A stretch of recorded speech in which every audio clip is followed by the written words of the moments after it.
শাস্ত্র বলছেন, তান বীক্ষ বাত বসনংশ চতুর কুমারান বৃদ্ধ্যান দশার্ধ বয়সো বিদিতাত্ম তত্ত্বান বেত্রেণ চাস্খলয় তাম তদর্হণাস্তো তেজ বিহস্য ভগবত প্রতিকূল শিলো।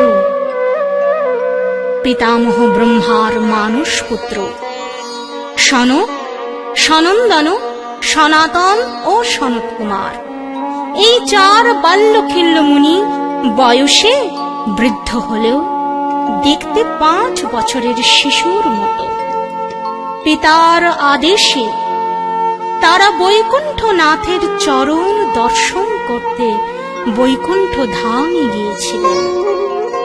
বৈকুণ্ঠনাথের দাড়ি জয় বিজয় সেই আত্মতত্ত্বজ্ঞ চতুষ্ষণকে নগ্ন অবস্থায় বৈকুণ্ঠনাথের কাছে যেতে দেখে মুনিগণকে নিবারণের অনুপযুক্ত হলেও বেত্র দ্বারা নিবারণ করেছিলেন, আর তখনই অভিশপ্ত হলেন।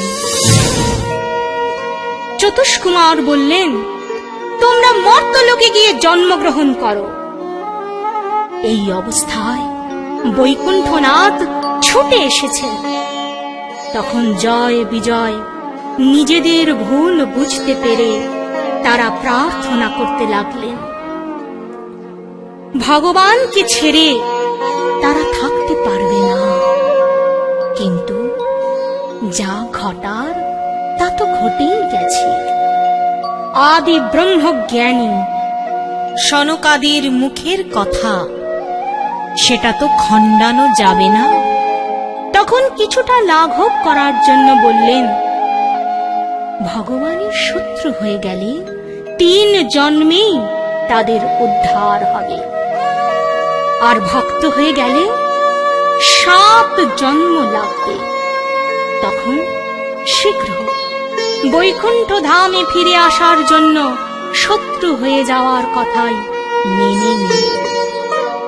এই জয় বিজয় সত্য যুগে হলেন হিরণ্যাক্ষ ও হিরণ্যকশিপু, ত্রেতা যুগে রাবণ ও কুম্ভকর্ণ, এবং দাপরে কংস ও দন্তবক্র রূপী। আর এই কলিযুগে ভগবানের প্রেম রস আস্বাদনের জন্য জগাই মাধাই হয়ে এলেন। তখনকার নবদ্বীপ আর এখনকার নবদ্বীপ আকাশ পাতাল প্রভেদ। তখনকার নবদ্বীপে মুসলমান শাসনের প্রচন্ড প্রতাপ ছিল।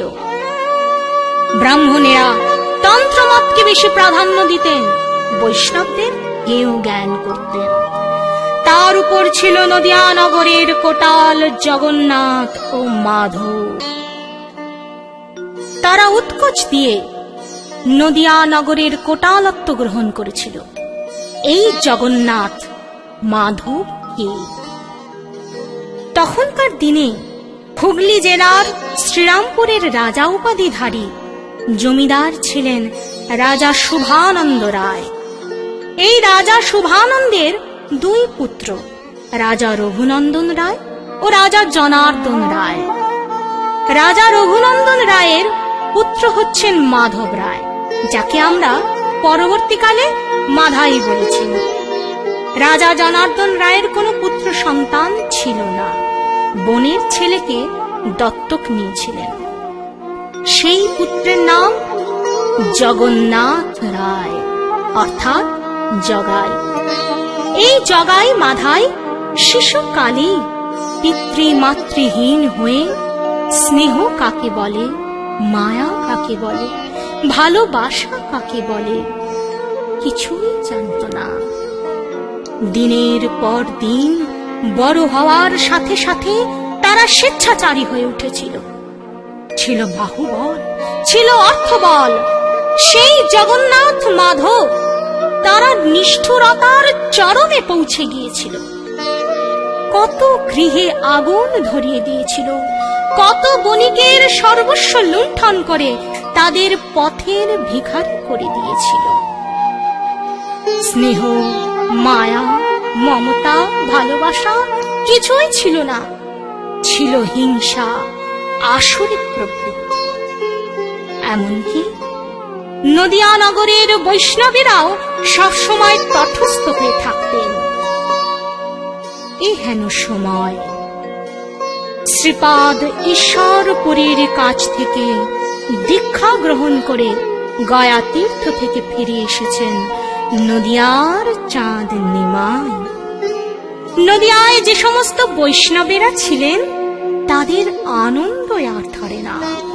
সবাই বলছেন, দেখিলাম যবে নিমাই, পূর্বভাব কিছু মাত্র না, নাহি চায় দেহ সুখ, ভোজন বিশ্রাম, অবিরাম গাহে কৃষ্ণ, কাহে কৃষ্ণ নাম। আর এদিকে বিভিন্ন নদ নদী যেমন গিয়ে সাগরে মিলিত হয়, তেমনি আজ গৌরাঙ্গ রূপী প্রেম সাগরে দিক দিগন্তর থেকে ভক্তির দল মিলিত হতে আরম্ভ করেছেন।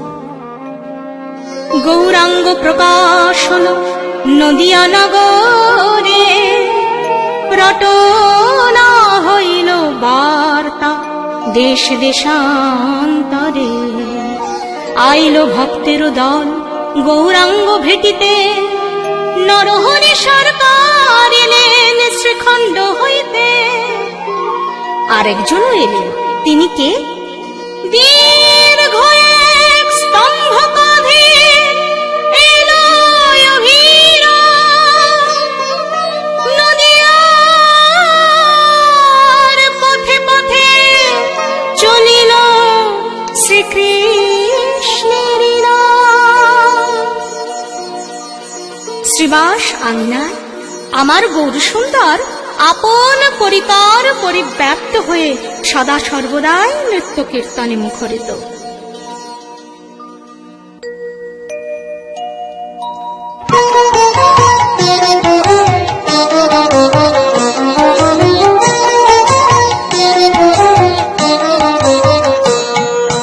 কৃষ্ণ কেশব কৃষ্ণ কেশব কৃষ্ণ কেশব পাহি মাম, রাম রাঘব রাম রাঘব রাম রাঘব রক্ষ মাম।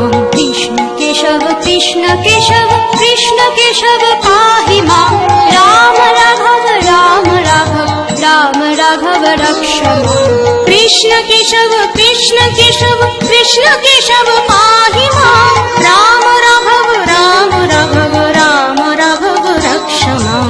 কৃষ্ণ কেশব কৃষ্ণ কেশব কৃষ্ণ কেশব পাহি মাম, রাম রাঘব রাম রাঘব রাম রাঘব রক্ষ মাম।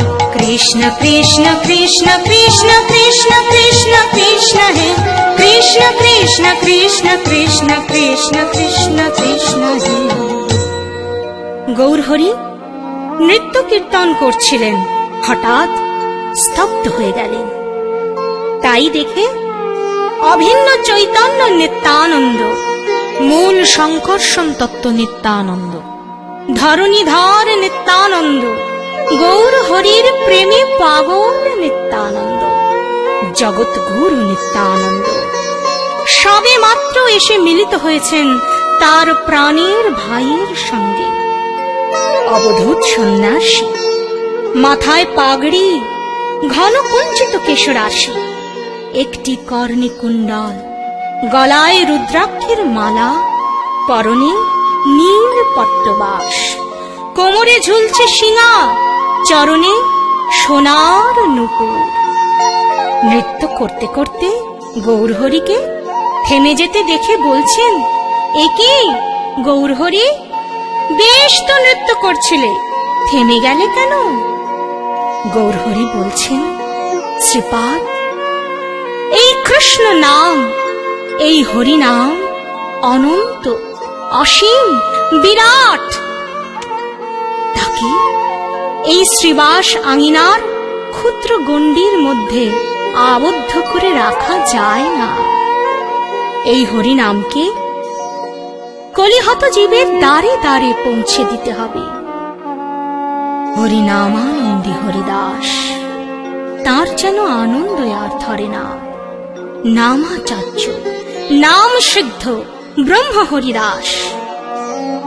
আজ তিনি আনন্দে উদ্বেলিত হয়ে বলে উঠলেন, হরি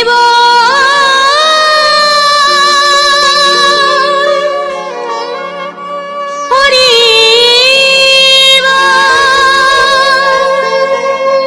হরি।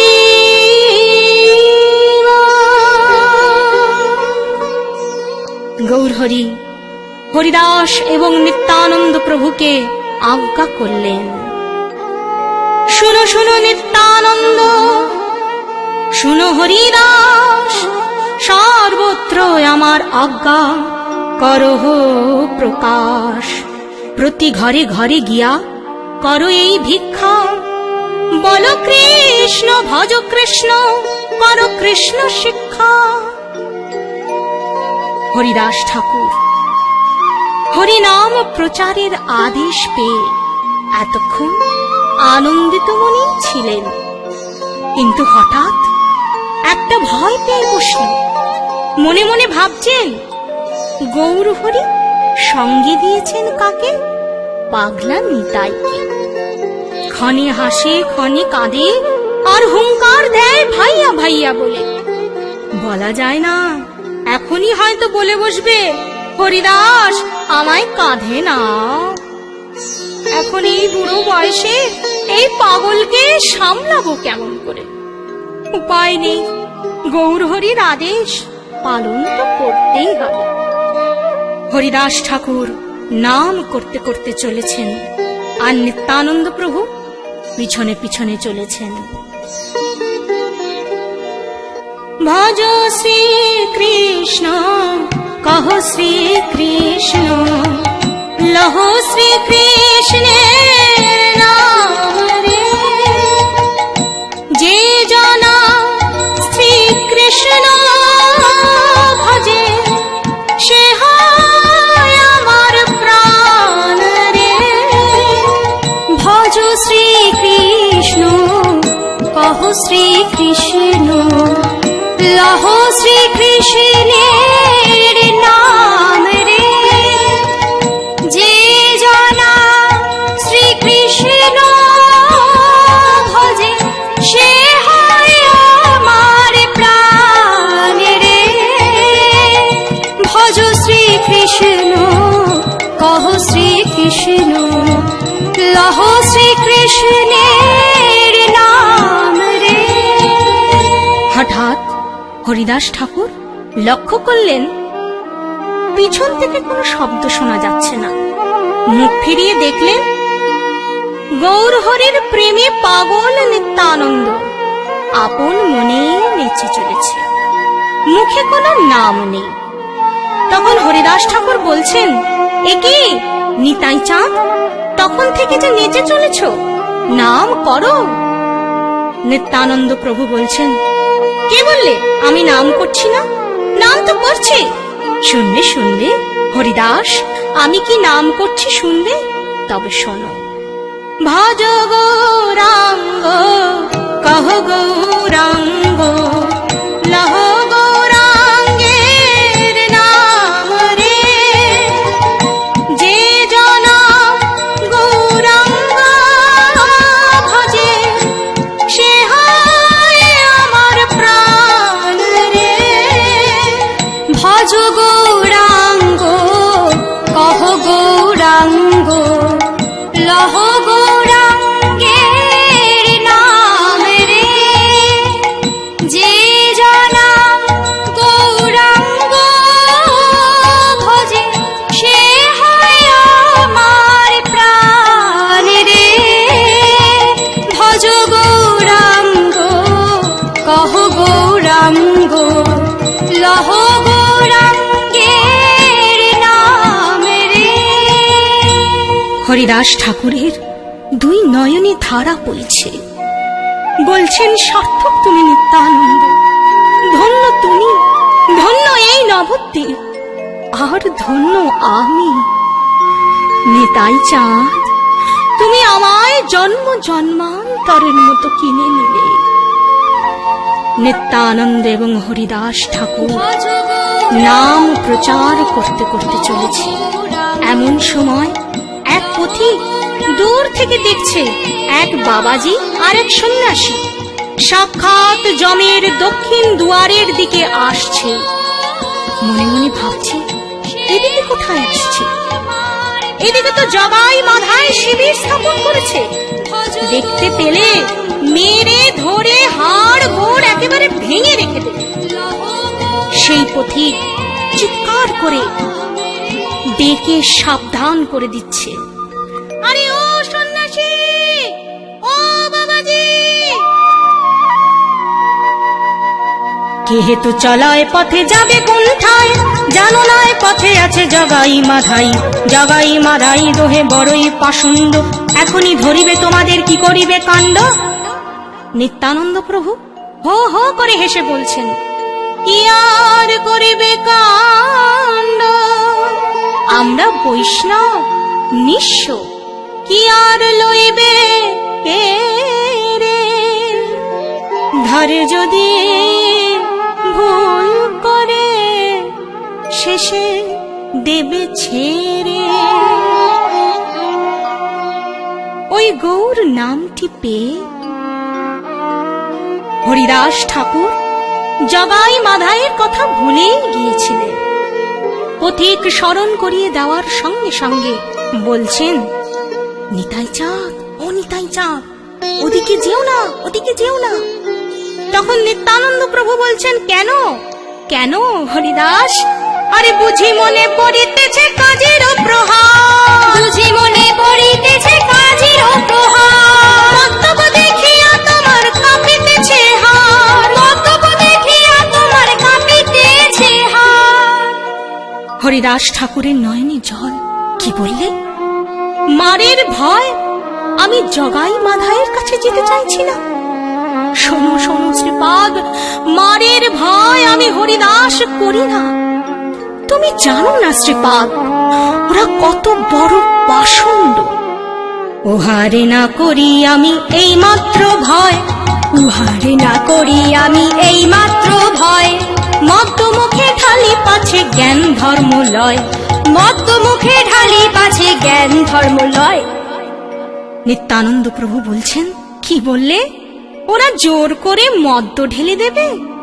ওরা জোর করতে এলে বলবো, ওরে জগাই, ওরে মাধাই, জোর করতে হবে না রে,